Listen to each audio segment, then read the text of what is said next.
উপরে নীলাকাশ আর নিচে সারি সারি গাছের পাশ দিয়ে এঁকে বেঁকে চলা নেছরাবাদের আটঘর কুড়িয়ানার খাল ও সড়ক জুড়ে বসেছে নৌকার হাট।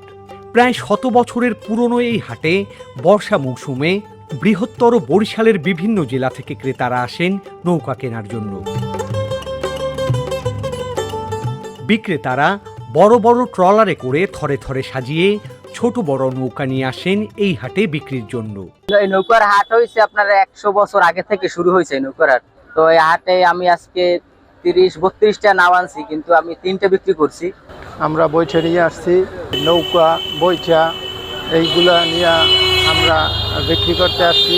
জেলার স্বরূপকাঠি, নাজিরপুর ও কাউখালী উপজেলার হাজার হাজার মানুষ বংশগতভাবে পেশা হিসেবে বেছে নিয়েছেন নৌকা তৈরিকে। সপ্তাহে 2 দিন শুক্র ও সোমবারে এই হাট বসে। তবে শুক্রবারে ক্রেতা বিক্রেতা আর পর্যটকদের পদচারণায় মুখরিত হয়ে ওঠে এই হাট। দূর দূরান্ত থেকে মানুষ লোকজন আসতে আছে ক্রয় করতে। আমাদের এখানে ভালো সুযোগ সুবিধাও আছে।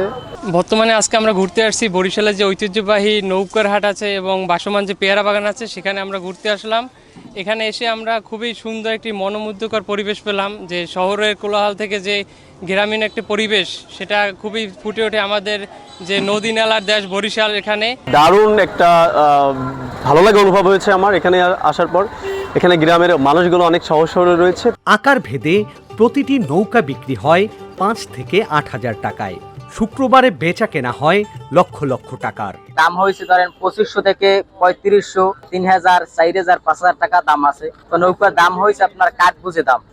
সম্বল কাঠ আছে, রেন্ডি কাঠ, মেহগনি কাঠ, করই কাঠ। নদীবহুল পিরোজপুরের 3টি উপজেলার 15টি গ্রামের কয়েক হাজার মানুষ বর্ষা মৌসুমে নৌকা তৈরি করেই তাদের জীবিকা নির্বাহ করেন।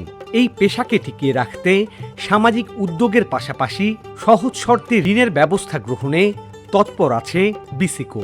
নৌকার মাধ্যমে যাদের জীবিকা নির্বাহ করে এবং এই নৌকা শিল্পের সাথে জড়িত কারিগরদেরকে আমরা বিসিক থেকে আর্থিক সহায়তা এবং সরকারি যে কোনো ধরনের প্রণোদনা আছে সেগুলো আমরা তাদেরকে প্রদান করবে।